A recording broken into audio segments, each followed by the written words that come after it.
Good afternoon.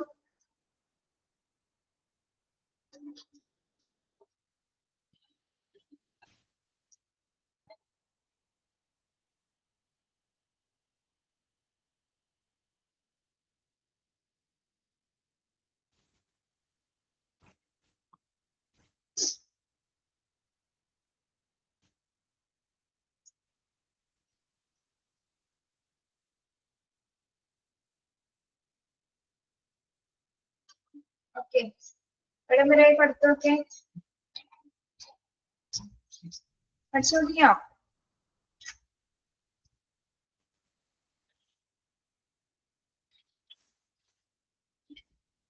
Yes. നമുക്ക് കുറച്ച് questions ഇവിടെ ഒന്ന് റിവൈസ് ചെയ്യാം കേട്ടോ.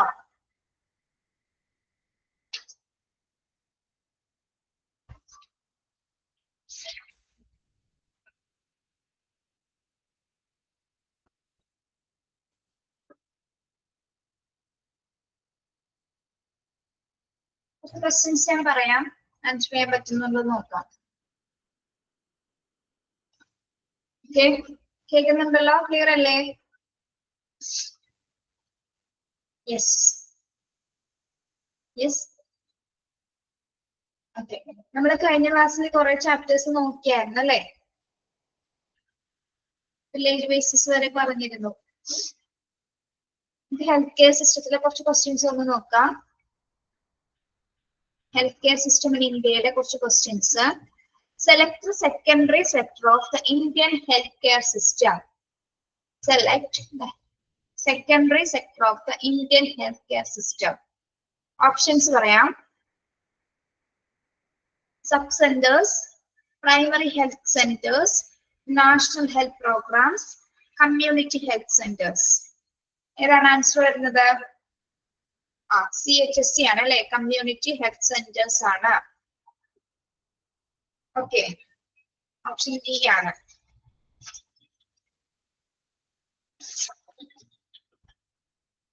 What's the meaning of Ayurveda? What is the meaning of Ayurveda?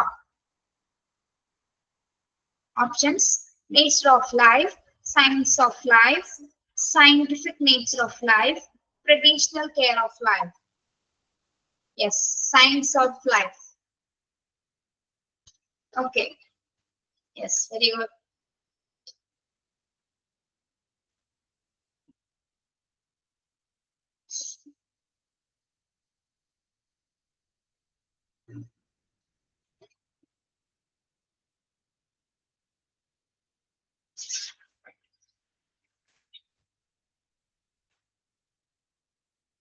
Okay.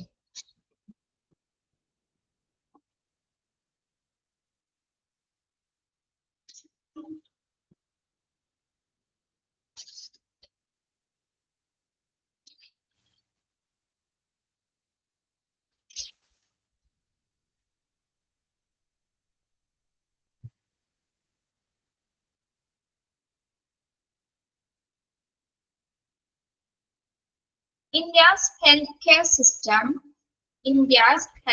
system can be categorized into dash distinct phases. എത്ര ഫേസസിലാണ് divide ചെയ്തിരിക്കുന്നത്? Categorise ചെയ്തിരിക്കുന്നത് 3 phases. Okay. In which year the first national health policy was introduced? In which year the first national health policy was introduced? Options: 1947, 1983, 2000, 1965. 1983 ആണ് answer അല്ലെ? 1983 national health policy form ചെയ്തിരിക്കുന്നത്. Okay. Yes.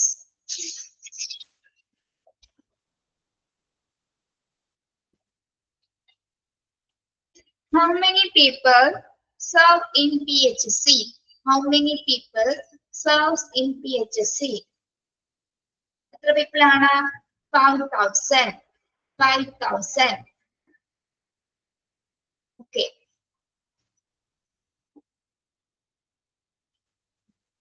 Service within the wall of hospital is dash. Service within the wall of hospital dash. Options: intramural, extramural, extra preventive, none of the above. എന്താണ്? Service within the wall of hospital, intramural. Outside the wall of hospital, extramural. Okay. Okay.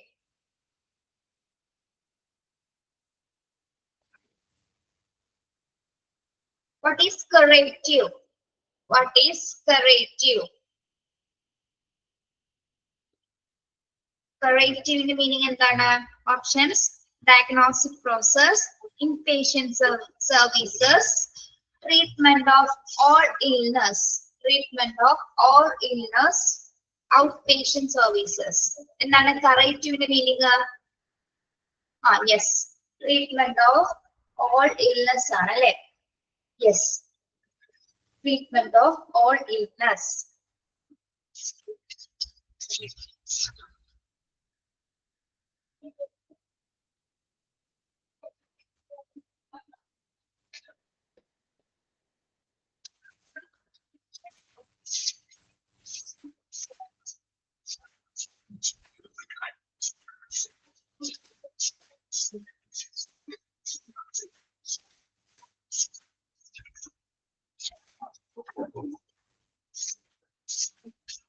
നിങ്ങൾ എവിടെ വരെ പഠിച്ചു? ഏതെങ്കിലും portions complete ചെയ്തോ?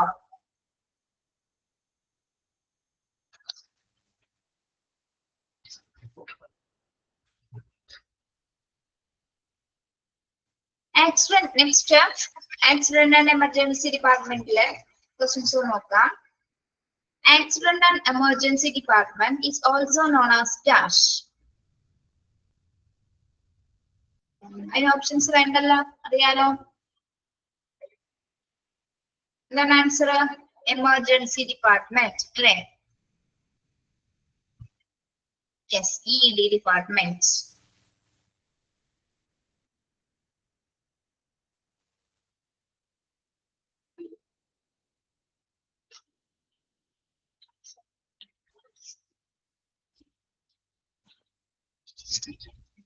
Yes. Dash color is easily visible and accessible from the streets. ഏത് കളറാണ് സ്ട്രീറ്റ്സിൽ നിന്ന് വിസിബിൾ ആയിട്ട് കാണാൻ സാധിക്കുന്നത്? Red, violet, green, yellow. ഏത് കളറാണ്? Red colour. Yes.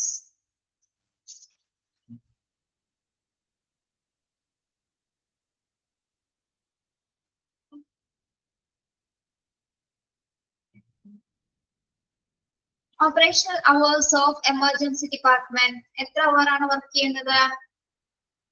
Operational hours 24 hours. Right, 24 hours ആണ്. CMO in hospitals stands for dash.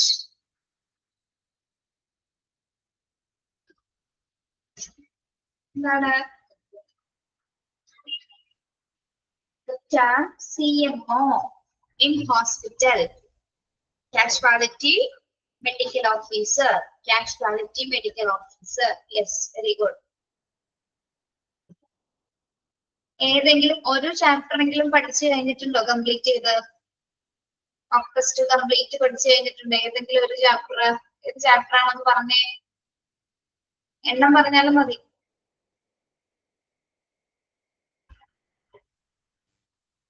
Serious ആയിട്ട് ചോദിക്കുന്നതാണ്. പഠിച്ചിട്ടില്ലല്ലോ? ചാപ്റ്റർ 3 പഠിച്ചിട്ടുണ്ട് അല്ലേ? ഹോസ്പിറ്റൽസ് പഠിച്ചു. പിന്നെ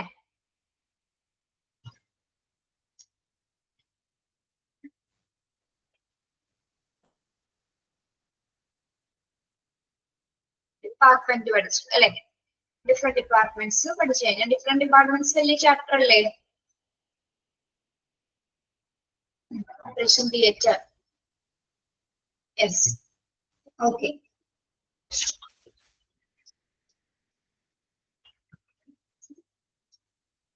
Then MLC stand for dash. MLC stand for dash. MLC. Medical legal cases. Medico legal case ആണ് കേട്ടോ. Medico legal cases. Medical അല്ല medico ആണ്. ആർക്കും ഓരോരുത്തരുടെ ഓപ്ഷൻസ് കിട്ടുമ്പോ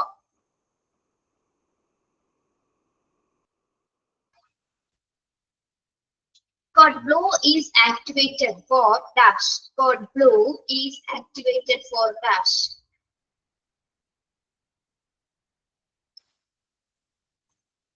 Code blue എങ്ങനെയാണ് സൂചിപ്പിക്കുന്നത്?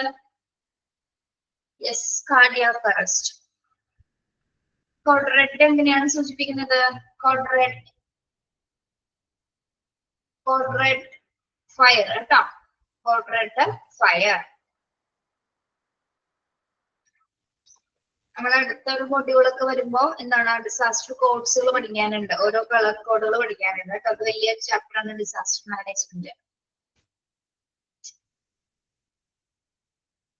Then code orange is related to code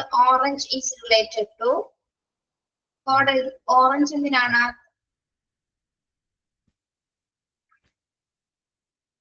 Code orange എന്തിനാണ്? Disaster. Code orange disaster ആണ് കേട്ടോ.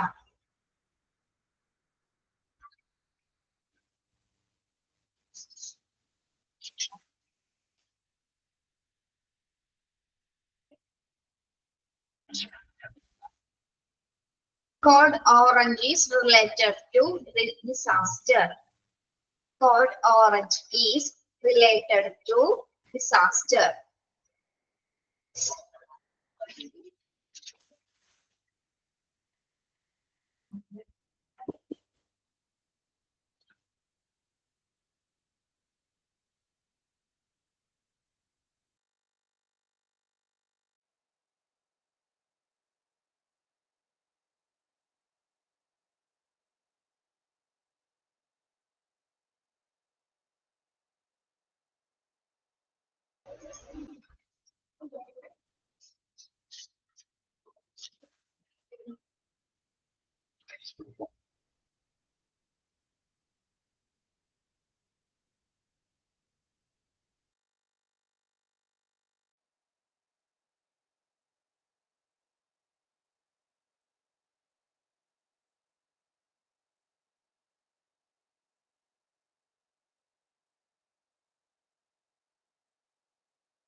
Emergency department located on the dash.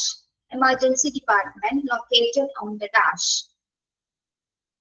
Options: first floor, ground floor, A and B, then none of the above. എവിടെയാണ്? Ground ഫ്ലോറിലാണ് അല്ലേ? Okay.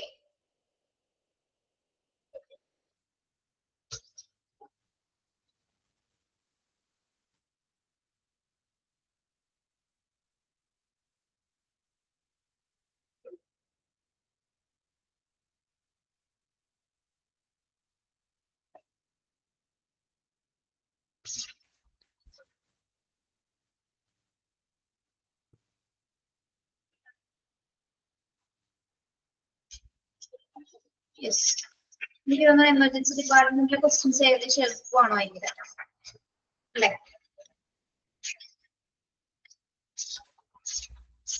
Front officer discuss ചെയ്തിരുന്നോ miss? Front officer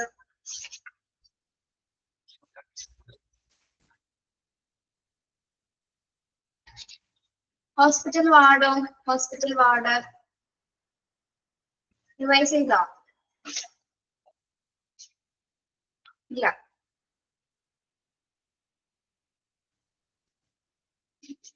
അതിലെ കുറച്ച് questions നോക്കാം. അത് Aparna miss അല്ല എടുത്തിരുന്നത് hospital ward. Yes.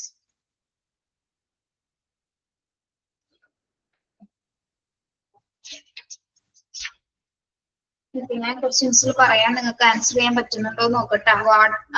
വാർഡ്സിലെ MRD stands for Medical Record Development, Medical Records Director, Medical Record Department.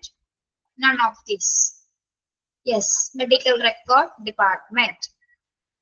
Medical Record Department.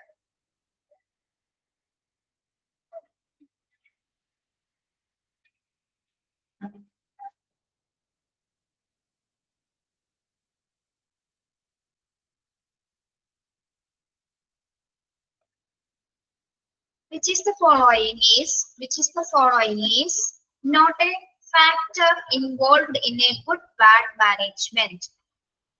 Which of the following is not a factor involved in good bad management?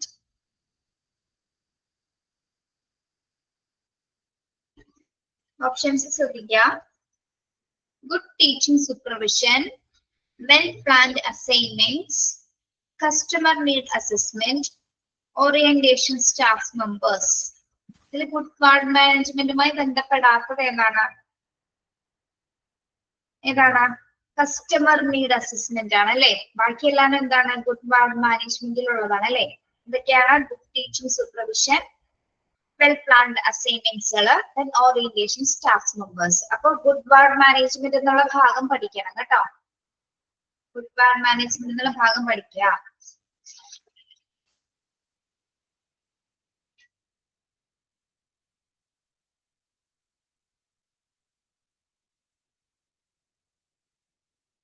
Write the full form of ECG. Write the full form of ECG. Answer ഒന്നുകൂടി പറയണോ? അതിന്റെ answer customer need assessment ആണ്. Customer need assessment ആണ് ഇപ്പൊ പറഞ്ഞ answer. ഇത് good bad മാനേജ്മെന്റുമായി ബന്ധമില്ലാത്തൊരു factor ആണ് കേട്ടോ. Okay, customer need assessment.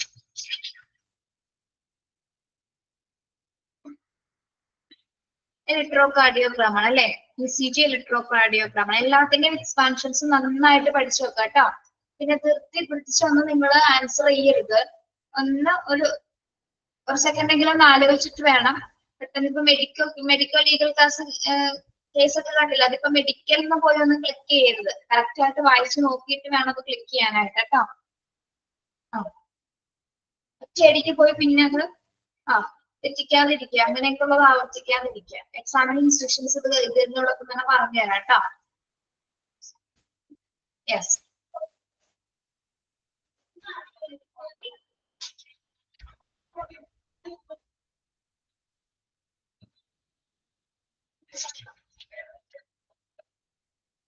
examples of specialized ward.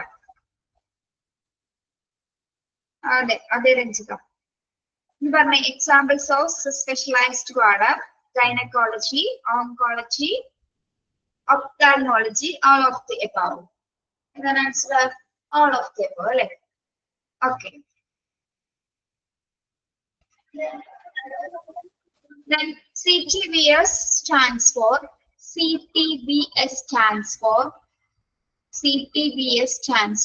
എന്താണ്? Cardiothoracic and vascular system, cardiothoracic and vascular surgery, casualty treatment and ventilation system. None of the above.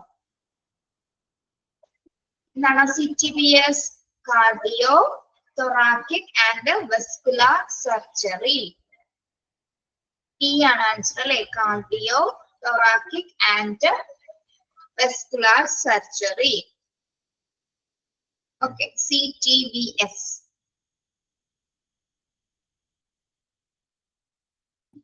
ഇനി constant വാർഡിൽ include ചെയ്യാത്തത് എന്തൊക്കെയാണെന്ന്.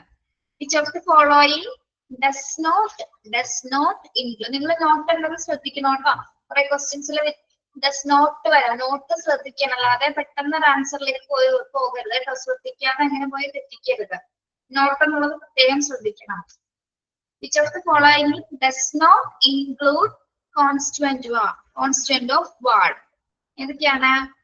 Patient space, doctor space, nursing space, corridors. ഏതാണ് answer വരുന്നത്? Yes, doctor space ആണ് അല്ലെ, doctor space ആണ്. മറ്റതെല്ലാം എന്താണ്? കോൺസ്റ്റന്റ് വാർഡ് സ്പേസിൽ ഉൾപ്പെടുന്നതാണ് അല്ലെ. Patient space, nursing space, corridors ഒക്കെ എന്താണ്? കോൺസ്റ്റന്റ് വാർഡ്സിൽ ഉൾപ്പെടുന്നവയാണ്. ഡോക്ടർ സ്പേസ് അതല്ല. Okay.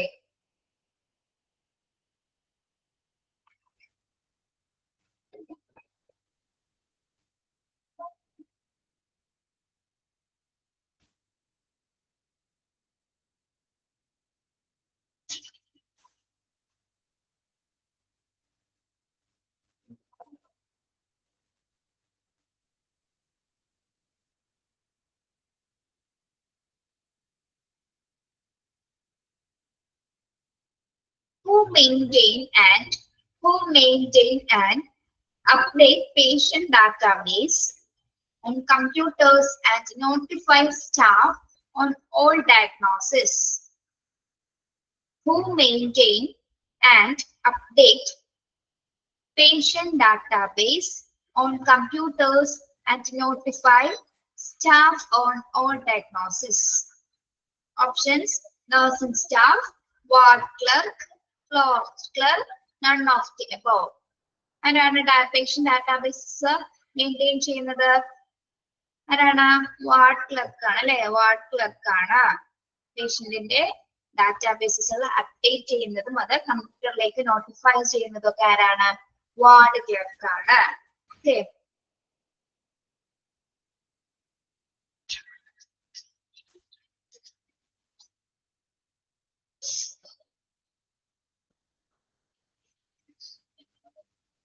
Who monitoring and analyzing the patient's rights and responsibilities? Who monitoring and analyzing the patient rights and responsibilities? ആരാണ്? patient relation officer, floor manager, patient care executive, none of the above. ആരാണ്? PRO ആണോ? patient relation officer ആണോ? Yes, patient relation officer ആണ്. പേഷ്യൻസിന്റെ റൈറ്റ്സും responsibilities ഒക്കെ monitoring ചെയ്യുന്നത്. Okay. കാണുന്ന questions ഒന്നോ രണ്ടോ തവണ വായിച്ചു നോക്കുക, ഓപ്ഷൻസ് വായിച്ചു നോക്കുക. ദെൻ ഓപ്ഷൻസ് എലിമിനേറ്റ് ചെയ്യാൻ അറിയാവുന്നുണ്ടെങ്കിൽ അങ്ങനെ എലിമിനേറ്റ് ചെയ്തിട്ട് വേണം ഉത്തരത്തിലേക്ക് എത്താനായിട്ട്, അങ്ങനെ ചെയ്യാൻ അറിയുന്നവരാണെങ്കിൽ. ഓക്കെ. യെസ്.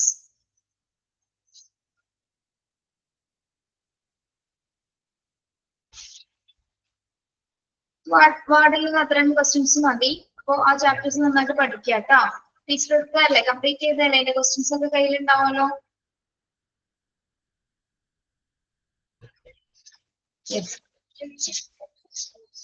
ഇനി നമ്മൾ ഏതാണ് നോക്കാനുള്ളത്?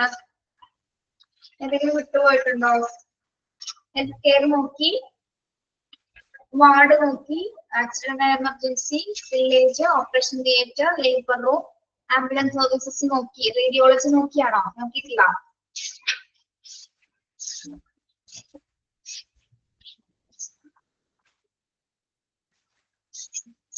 റേഡിയോളജി,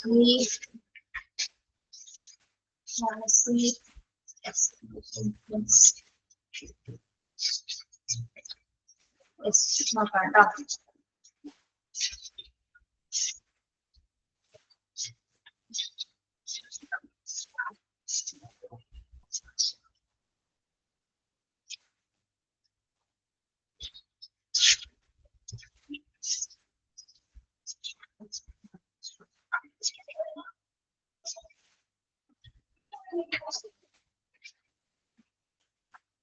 എക്സാം അടുത്ത് തന്നെ ഉണ്ടായിരിക്കും. നെക്സ്റ്റ് വീക്കിൽ അവിടെ ഉണ്ടായിരിക്കും exam.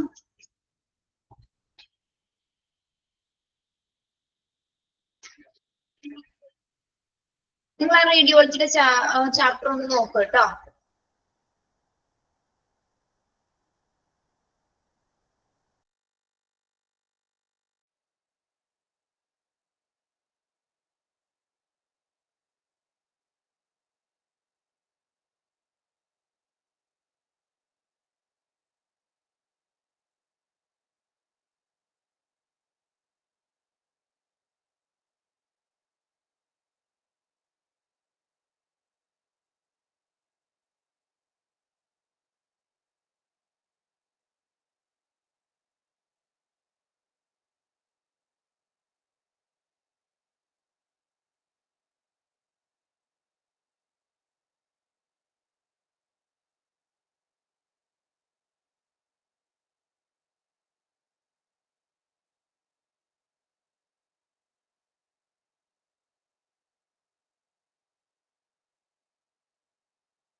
Expansion of CT scan.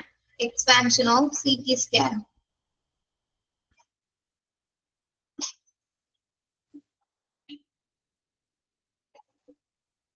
CT scan expansion എന്താണ്? Computer tomography. Okay. Yes.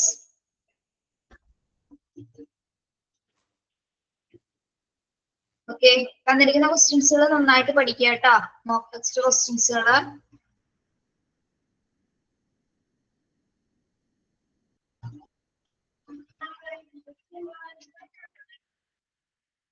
Which type image technology used to three-dimensional image? ഏത് ഇമേജിന്റെ ടെക്നോളജിയിലാണ് 3-dimensional ഇമേജസ് ഉപയോഗിക്കുന്നത്? CT, X-ray, ultrasound, MRI. ഏതാണ്? MRI. What's the expansion of MRI?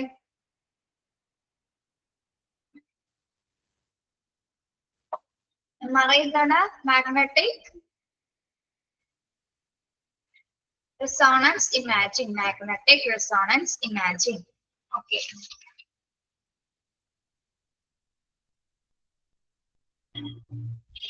Expansion of AERB. Expansion of AERB എന്താണ്? Atomic Energy Regulatory Board. Atomic Energy Regulatory Board.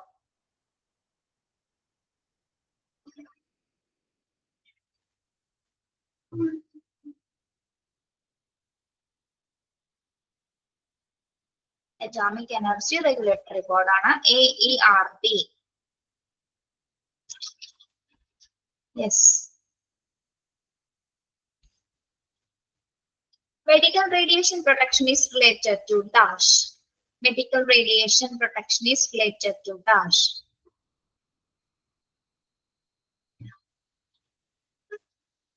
അതുമായിട്ടാണ് ബന്ധപ്പെടുന്നത്. Staff ആണോ, patients ആണോ, technicians ആണോ, പബ്ലിക് ആണോ?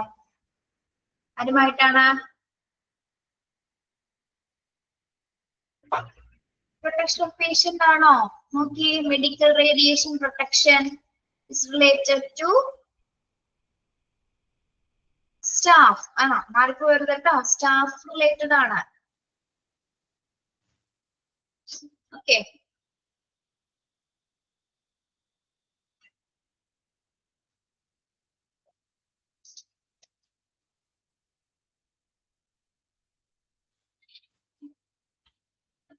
ഗൈഡിൽ പേഷ്യന്റ് എന്നാണോ എടുക്കുന്നത്? ടെക്സ്റ്റിൽ എങ്ങനെ എടുക്കുന്നത് ആൻസർ?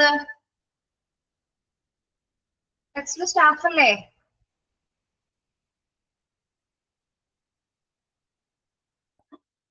പേഷ്യന്റ് ആണോ?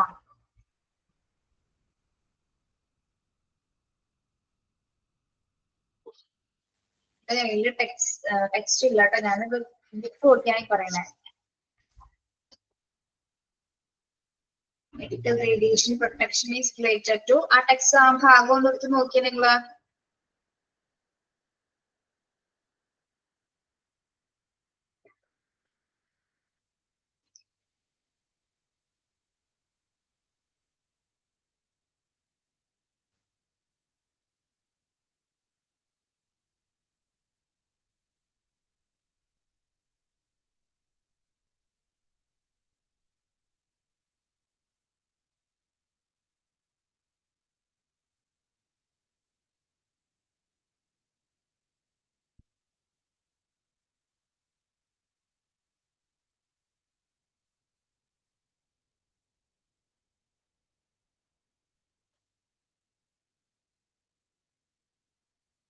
Medical radiation protection, which is the protection of patients exposed to radiation. Yes. എന്റെ മിസ്റ്റേക്ക് ആണ്. പേഷ്യൻസ് ആണ് കേട്ടോ answer. Medical radiation protection patients ആണ്.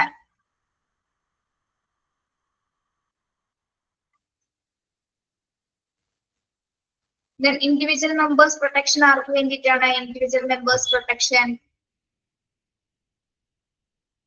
Individual members protection for public, അല്ലേ? For public. Okay.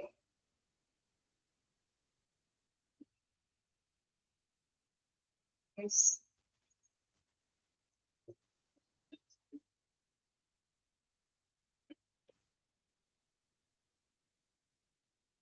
Expansion of bark. Expansion of bark. BARC. എന്താണ്?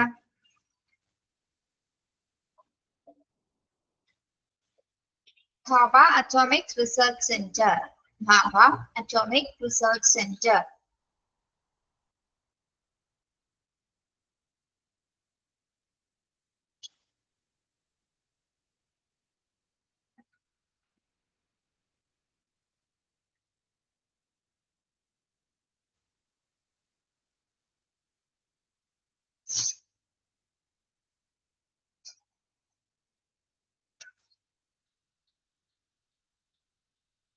BARC എവിടെയാണ് locate ചെയ്തിരിക്കുന്നത്? BARC എവിടെയാണ് ലൊക്കേറ്റ് ചെയ്തിരിക്കുന്നത്?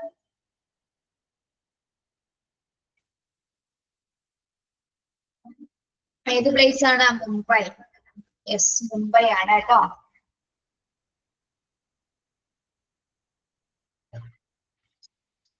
യെസ്.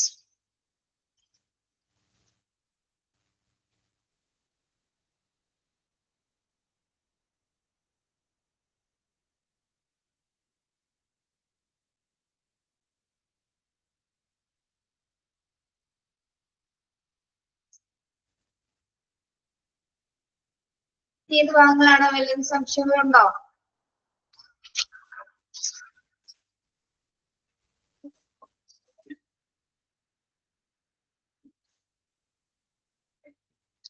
വലിയ വലിയ ചാപ്റ്റേഴ്സ് ആദ്യം തീർക്കാൻ നോക്കും കേട്ടോ. പഠിച്ചോ?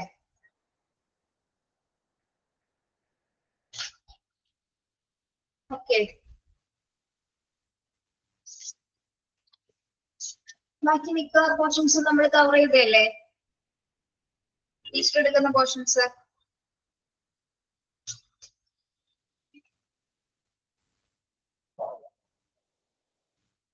ഏതെങ്കിലും കവർ ചെയ്യാത്തതുണ്ടോ?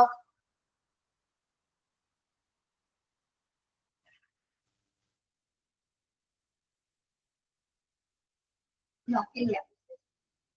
നിങ്ങൾക്ക് ഏത് ചാപ്റ്ററാണ് ഏറ്റവും ബുദ്ധിമുട്ടായിട്ട് തോന്നിയിരിക്കുന്നത്? പഠിച്ചെടുക്കാൻ ബുദ്ധിമുട്ടുള്ളത് ഏതാ?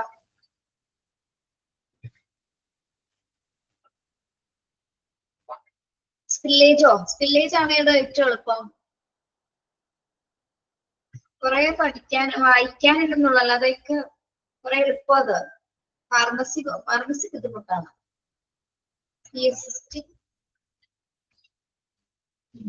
അങ്ങനെ പാടുള്ള ഭാഗങ്ങൾ ആദ്യം തീർക്കുക കേട്ടോ. ഓക്കെ. അപ്പോ ഞാൻ എക്സാമിനെ കുറിച്ച് കുറച്ച് കാര്യങ്ങൾ പറയാം. ബയോമെഡിക്കൽ വേസ്റ്റ് ഞാനല്ല എടുക്കുന്നത്, വില്ലേജ് ആണ്.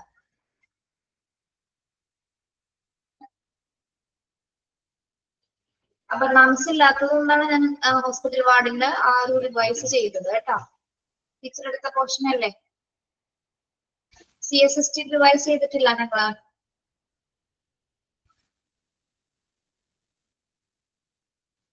ഞാൻ ആ ഒരു ചാപ്റ്ററിന്റെ കാര്യം മാത്രമേ പറഞ്ഞുള്ളൂ, അതുകൊണ്ടാണ് പറഞ്ഞത് കേട്ടോ. CSST നന്നായിട്ട് പഠിക്കുക, തന്നിരിക്കുന്ന മോക്ക് ടെസ്റ്റ് നന്നായിട്ട് വായിക്കുക കേട്ടോ. അപ്പൊ എക്സാമിന്റെ കാര്യം പറയാണ്. നമുക്ക് അടുത്ത തന്നെ ഇൻഫർമേഷൻ എന്തായിരിക്കും?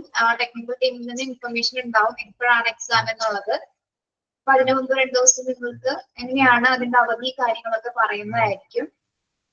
ഒരു ദിവസമെങ്കിലും അല്ലെങ്കിൽ ഒരു അവധി ഉണ്ടായിരിക്കും. അപ്പൊ അത് അടുത്ത ദിവസം തന്നെ അറിയിക്കുന്നതാണ് കേട്ടോ.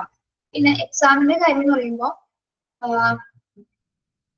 എല്ലാവരും ഞാൻ പറഞ്ഞു തന്നിട്ടുണ്ട്, നമ്മുടെ 1.5 മണിക്കൂറായിരിക്കും എക്സാം ഉണ്ടായിരിക്കും അല്ലെ?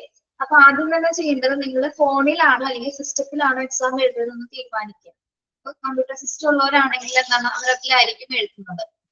ഫോൺ ഉള്ളവരാണെങ്കിൽ കംപ്ലീറ്റ് ചാർജ് ആയിരിക്കണം ഫോൺ കേട്ടോ. ഫുൾ ചാർജ് ചെയ്യണം. റേഞ്ച് ഉള്ളിടത്തേക്ക് പ്രത്യേകം ഒന്ന് എക്സാം എഴുതാൻ ശ്രദ്ധിക്കാം. ഇവിടുന്ന് ലിങ്ക് അയക്കുന്ന സമയത്ത് അവിടെ ഇവിടെയൊക്കെ പോയിരുന്നു കഴിഞ്ഞാൽ ചിലപ്പോൾ ലിങ്ക് ഓപ്പൺ ആവില്ല. അപ്പൊ റേഞ്ച് ഉള്ളവർക്ക് പ്രത്യേകം ശ്രദ്ധിക്കുക.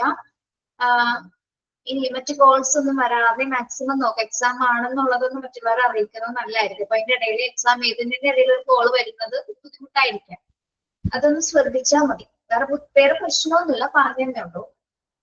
ഫുൾ റേഞ്ച്ഡ് ആയിരിക്കണം. പിന്നെ എല്ലാവരും ഫുഡൊക്കെ കഴിച്ച് വെള്ളമൊക്കെ തൊട്ടടുത്ത് വെച്ചിട്ട് വേണം എക്സാം എഴുതാൻ. നമ്മൾ എങ്ങനെയാണോ ഒരു നോർമൽ എക്സാം എഴുതാനിരിക്കുന്നത് ആ ഒരു രീതിയിൽ തന്നെ ഇരിക്കാം. അല്ലാതെ ഫോണിന്റെ ഇടയ്ക്ക് എഴുന്നേറ്റ് പോയി ഇരിക്കാം എന്നുള്ള രീതിയിൽ ആരും എഴുതണ്ട കേട്ടോ. വീഡിയോ മസ്റ്റ് ആയിട്ട് ഓൺ ചെയ്തിരിക്കണം. ഇവിടെ എല്ലാവരും ഇൻവിജിലേറ്റേഴ്സ് ഉണ്ടായിരിക്കും, നിങ്ങൾ ഇൻവിജിലേറ്റ് ചെയ്യുന്നുണ്ടായിരിക്കും.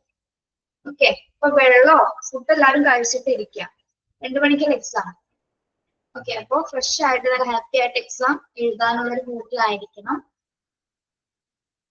ഫോൺ മസ്റ്റ് ആയിട്ട് ഫോൺ ചാർജ് ചെയ്തിരിക്കണം കേട്ടോ. ഫോൺ ചാർജ് ചെയ്യില്ല, അതിനിടയ്ക്ക് ഓഫ് ആയി പോയി പിന്നെ എന്താണ് മൊത്തം എക്സാം നമ്മൾ കംപ്ലീറ്റ് പോകും. പിന്നെ ലിങ്ക് വരുന്ന സമയത്ത് നിങ്ങളുടെ പേരും ഇമെയിൽ ഐ ഡിയും വെച്ചിട്ടായിരിക്കും നമ്മൾ ഓപ്പൺ ചെയ്യുന്നത്. ഓരോരുത്തർക്കും ഓരോ ക്വസ്റ്റ്യൻ പേപ്പർ കോഡ് ഉണ്ടായിരിക്കും. ആ കോഡിൽ ഓപ്പൺ ചെയ്യുമ്പോൾ ക്വസ്റ്റ്യൻസ് കാണാൻ സാധിക്കും. ആ ലാപ്പ് യൂസ് ചെയ്ത് സിസ്റ്റം യൂസ് ചെയ്ത് ഇടുന്നവരാണെങ്കിൽ കുഴപ്പമില്ല, എനിക്കറിയില്ല, അത് അവരോട് ചോദിച്ചാൽ മതി എങ്ങനെയാണെന്നുള്ളത് കേട്ടോ. അപ്പൊ എന്താ പറഞ്ഞേ, യെസ്, ഫുൾ ചാർജ്ഡ് ആയിരിക്കണം. പിന്നെന്താണ്, ക്യാമറ ഓൺ ചെയ്തിട്ടായിരിക്കും എക്സാം എഴുതേണ്ടത്. എല്ലാവരും നിർബന്ധമായിട്ടും ക്യാമറ ഓൺ ചെയ്തിട്ടുണ്ടായിരിക്കണം. 1.5 മണിക്കൂർ എക്സാമിൽ നിങ്ങൾ ആ ഒരു 3:15 എങ്കിലും എക്സാം തീർക്കുന്ന രീതിയിലായിരിക്കണം എക്സാം എഴുതുന്നത്. അല്ലാതെ 3:30 വരെ ഇരുന്നായിരുന്നു അതിനുശേഷം എക്സാം എഴുതിയിരിക്കുന്നതല്ല കേട്ടോ. 3:30 എന്നൊരു ടൈമിലേക്ക് 3:30 എന്നുള്ള ടൈമിലേക്ക് പോകരുത്. എക്സാമിന് നമ്മുടെ മിസ്സായിരിക്കുമോ? ഏത് മിസ്സാണോ? നമ്മളൊക്കെ തന്നെ ഇരിക്കുള്ളൂ കേട്ടോ. ചിലപ്പോ പല ടീച്ചേഴ്സ് ആരെങ്കിലൊക്കെ ഉണ്ടാവും. റോൾ നമ്പേഴ്സ് ഒക്കെ അതിനനുസരിച്ച് എക്സാമിന് മുമ്പ് നിങ്ങൾക്ക് തരും കേട്ടോ. അപ്പൊ അത് അതിൽ പറഞ്ഞ ആദ്യം ബേസിക് ഇൻസ്ട്രക്ഷൻസ് ഒന്ന് മനസ്സിലാക്കുക. ആദ്യം ഫോൺ എന്തായാലും ചാർജ് ആയിരിക്കണം. വേറെ അതിലൊരു എക്സ്ക്യൂസ് ഇല്ല. അത് നേരത്തെ വെച്ച് ഓഫ് ആയി പോയി പിന്നെ നിങ്ങൾ രണ്ടാമത് പിന്നെ ഓൺ ആക്കി രണ്ടാമത് എഴുതാൻ ഭയങ്കര ബുദ്ധിമുട്ടായിരിക്കുള്ളൂ. 3:15 വരെ എക്സാം എഴുതി തീർക്കുക എന്നുള്ളൊരു മൈൻഡിലായിരിക്കണം കേട്ടോ. 15 മിനിറ്റ് മുമ്പെങ്കിലും എക്സാം, 10 മിനിറ്റ് മുമ്പെങ്കിലും എക്സാം തീർന്നിരിക്കണം. ബാക്കി എക്സാം റിലേറ്റഡ് ആയിട്ടുള്ള എല്ലാ കാര്യങ്ങളും എന്താണ് നാളെ നിങ്ങൾ അറിയിക്കുന്നതായിരിക്കും. നാളെ അല്ല ഇന്ന് വൈകിട്ടായിട്ടുള്ളിൽ അറിയിക്കുന്നതായിരിക്കും. എല്ലാം ഡീറ്റെയിൽ ആയിട്ട് അവർ പറയുന്നതായിരിക്കും. നിങ്ങളത് അറിയാവുന്ന രീതിയിൽ അത് പറഞ്ഞോളൂ കേട്ടോ. ഒന്ന് പ്രത്യേകം ശ്രദ്ധിക്കാം. നിങ്ങളുടെ ഭാഗം എന്ന് പറഞ്ഞാൽ നിങ്ങൾ നന്നായിട്ട് പഠിക്കാം, ഇപ്പൊ പറഞ്ഞ കാര്യങ്ങളൊക്കെ ഒന്ന് ചെയ്യാം കേട്ടോ. യെസ്, മോക്ക് ടെസ്റ്റുകൾ നന്നായിട്ട് നോക്കുക. ഗൈഡ് വാങ്ങിച്ചിട്ടുണ്ടോ നിങ്ങൾ? ഗൈഡ്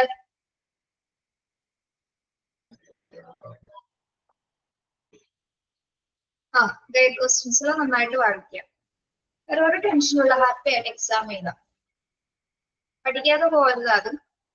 പിന്നെ ചാടി കയറി ഓരോന്നിനും ഉത്തരം എഴുതരുത്. 2-3 പ്രാവശ്യം ക്വസ്റ്റ്യൻസ് വായിക്കുക, ഓപ്ഷൻസ് വായിക്കുക, എന്നിട്ട് ക്ലിക്ക് ചെയ്യുക. അതിനുശേഷം പിന്നീട് ഉണ്ട് എക്സാം കഴിഞ്ഞതിന് ശേഷം അതിന്റെ നിർദ്ദേശങ്ങളുണ്ട്. ഇപ്പോഴും ഒന്നുകൂടി പറയാണ്, എന്താണ് എക്സാം കഴിയുമ്പോൾ അവിടെ സബ്മിഷൻ ബട്ടൺ ഉണ്ടായിരിക്കും. അപ്പൊ സബ്മിഷൻ ബട്ടൺ നിങ്ങൾ ക്ലിക്ക് ചെയ്യണം. സബ്മിഷൻ ബട്ടൺ ക്ലിക്ക് ചെയ്യുമ്പോൾ നമ്മുടെ സിസ്റ്റത്തിൽ നിങ്ങളുടെ പേര് ഇവിടെ വരും. നിങ്ങൾ എക്സാം സബ്മിറ്റ് ആയെന്ന് നമ്മളെ ടീച്ചേഴ്സ് എന്താണ് ഇവിടെ സിസ്റ്റത്തിൽ കാണുന്ന സമയത്ത് സബ്മിഷൻ ആയി എന്ന് ടീച്ചേഴ്സ് പറയാതെ നിങ്ങൾ ലെഫ്റ്റ് ആയി പോകരുത്. ഓക്കെ, ഇവിടെ സബ്മിഷൻ സിസ്റ്റത്തിൽ കാണിച്ചാൽ മാത്രമായിരുന്നു നിങ്ങൾ ലെഫ്റ്റ് ആവേണ്ടത്. ഓക്കെ, മിണ്ടാതെ പോകരുത് കേട്ടോ. അപ്പൊ നിങ്ങൾ എക്സാം എഴുതിയോ ഇല്ലെന്ന് നമുക്ക് അറിയാൻ പറ്റില്ല. അപ്പൊ അത് പിന്നീട് അത് എഴുതിയെന്ന് പറഞ്ഞാൽ അതിനൊരു രേഖ ഉണ്ടായിരിക്കില്ല കേട്ടോ. അപ്പൊ അതാണ് സബ്മിറ്റ് ആയി എന്ന് ടീച്ചർ പറയാതെ നിങ്ങൾ ആരും ലെഫ്റ്റ് ആയി പോകാൻ പാടില്ല. Okay, yes. ഓക്കെ, അപ്പൊ നന്നായിട്ട് പഠിച്ച് എഴുതാം കേട്ടോ. പിന്നീട് സമയമൊക്കെ കളയാതെ ഇത് പഠിക്കാൻ നോക്കാം. പാസ് മാർക്ക് സുശീല 120 120 വാങ്ങിക്കാൻ നോക്കൂ. പാസ് മാർക്ക് വാങ്ങിച്ചു വെച്ചാൽ നിങ്ങൾ അത്രയും ഭാഗം പഠിച്ചു നോക്കും. അത്ര ഞങ്ങൾ ആൻസർ ചെയ്യും. അത് വേണോ? വേണ്ട, വേണ്ട. നല്ല മാർക്ക് വാങ്ങിക്കട്ടെ. എല്ലാവർക്കും 100ന് മേലെ മാർക്ക് ഉണ്ടാവട്ടെ. 90 മേലെങ്കിൽ എല്ലാവർക്കും മാർക്ക് ഉണ്ടാവും. പാസ് പറയുന്നില്ല. അപ്പൊ wish you very all the best. ബാക്കി കാര്യങ്ങളൊക്കെ പറയോട്ടെ, എങ്ങനെയാണ് നമുക്ക് ടെക്നിക്കൽ ടീമിന് നിങ്ങൾ അറിയിക്കുന്നതായിരിക്കും. അപ്പൊ അതൊക്കെ ഒന്ന് കൃത്യമായിട്ട് വായിച്ചു നോക്കുക, അതിനനുസരിച്ച് കാര്യങ്ങൾ ചെയ്യാം. വേറെ ഒന്നുമില്ല കേട്ടോ. ക്ലാസ് ഇത് വൈൻഡപ്പ് ചെയ്യാണ്. യെസ്, നന്നായിട്ട് പഠിക്കുക കേട്ടോ. ബോയ്സ് ഗേൾസിനോട് സെപ്പറേറ്റ് ആയിട്ട് പറയുന്നു. Thank you. Have A nice day.